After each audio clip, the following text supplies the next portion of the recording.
Hello and welcome to episode 66 of the Fish Tank. So get your kicks on Fish Tank episode 66, as the famous song Route 66 doesn't go, obviously it says Route 66. So 66, also a very famous year, of course, 1066, Battle of Hastings, 1666, Great Fire of London, 1966, England World Cup. So unfortunately we're not going to have a great battle, fire or World Cup victory on today's show, but I will of course mention them. Might as well.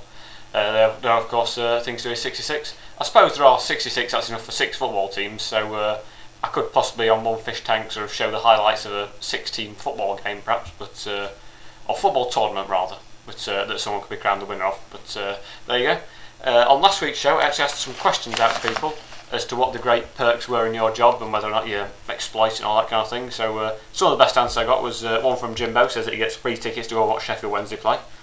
Not sure if that's a good thing, to be honest, judging on current form, but there you go. I got one person saying that he counts the election results in Zimbabwe, which is great because the deadlines are easily extended. Also one person who says that he sits and looks at loads of sexy girls, however he doesn't exploit it because he's their teacher.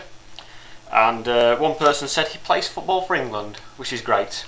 The big advantage being this summer he gets the whole summer off. So there you go. Would be great for Ashley Cole because she could go out and meet loads of more girls to score with and all that. So anyway, it's time for Apology of the Week this week. It's apology sort of on behalf of Jimbo Studios. A few weeks ago on the Fish Tank I mentioned that the stethoscope would be ready to view, but it's not appeared as yet. So I'm not sure where it is. Apologies for that. Apologies for anyone who's looking forward to it, including myself.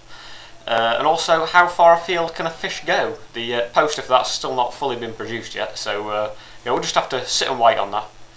Also, there are a few disgruntled Liverpool fans on complaining about me being unfair towards Liverpool, saying that about burglaries and that kind of thing, referring to Liverpool as a dangerous place. Which, bear in mind, I think 6 Liverpool players have been burgled in the last 18 months during matches. Seems like a fair comment. Not the most violent place I've ever been to. I did once go to a place. Went to a pub in one place. To their pub quiz night, and it was this place was that dangerous and that sort of rough that the first question on the quiz was, what the hell do you think you're looking at? So there you go. So what's been going on this week? Well, the Fish Tank has had a mention on Radio Sheffield, no less, courtesy of Jimbo on there, and the Fish Tank on Radio Sheffield was described as being alright. So a compliment if I've ever heard it. Not only alright but also not bad. So there you go, thank you very much Jimbo for the mention. Since then, popularity has soared for the Fish Tank, and it is now the 37th most subscribed to weekly video diary containing the word fish. So there you go. What's been happening this week? Well, a man, I'm not sure where, but I saw a story in the paper about a man who has been fined by his local council for leaving his the lid on his wheelie bin up slightly. So to me, from a man's perspective, that seems quite harsh. A lot of women just said it's typical of a man to leave the lid up, but there you go. I mean, I can't really talk for that kind of thing. What else has been going on? Well, I mentioned John Prescott on last week's show to do with him being bulimic. Very interesting, because apparently a lot of bulimic people, when they look in the mirror, think that they're quite fat. Which with John Prescott, I mean, how big did he think he looked? Can't help, that's slightly concerning. I mean, one thing noticeable was that it's often there's a lot of food. The price of food's increasing greatly, possibly because John Prescott's probably eating it all. But I mean, it's been increased so much that in places like the Philippines, there have actually been riots over the price of rice. Rice riots, they've called them. Which, I'll be honest, sounds more like something that happened in Birmingham, sort of in the 1980s. But there you go. And also, Anne Robinson has been in the news because apparently she's had some lip surgery that makes her lips sort of absolutely massive, apparently.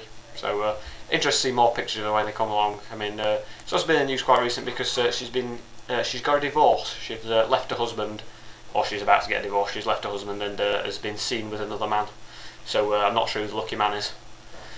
Mr. Robinson, you thought, but I can't be certain. So it's time for the celebometer now. And who would I like on the show? Well, I would quite like a man called Robert D. He's the worst tennis player in the world. British tennis player, and he went 55 games without winning a match, and he finally broke his duck like last week and won his first game. Apparently played in Rwanda, Colombia, that far afield, So perhaps he could come on the show and explain exactly what's been going wrong for him and what's been going right for him. I think the main reason he won his first game is that he sacked his coach Tim Hedman. So it probably explains it. So it's time for the headline of the week now anyway. Which the headline this week, I'm not sure which paper it comes from, it says Purple Lady's Bike Stolen. So rather strange. I mean, I've not really seen many purple ladies, to be honest. Not unless they're sort of like being strangled or something, about to die. If they are, I suppose we wouldn't be that fussed about the bike being stolen, to be honest. But there you go. And the quote of the week this week comes from someone who was talking on NBC Live on American television. It says, researchers have discovered that chocolate produces the reactions in the brain similar to marijuana. They discovered other connections between the two, but they can't remember them. So they've probably been taking marijuana, or a lot of chocolate, can't be certain. So, which has probably led to them forgetting the other connections between the two things. So there we go, that's all for this week's show. But before I go, just going to say, last night I was asleep and I had a dream that I was eating a giant marshmallow. Incredible. When I woke up this morning, the pillow had gone. I'll see you next week. Goodbye.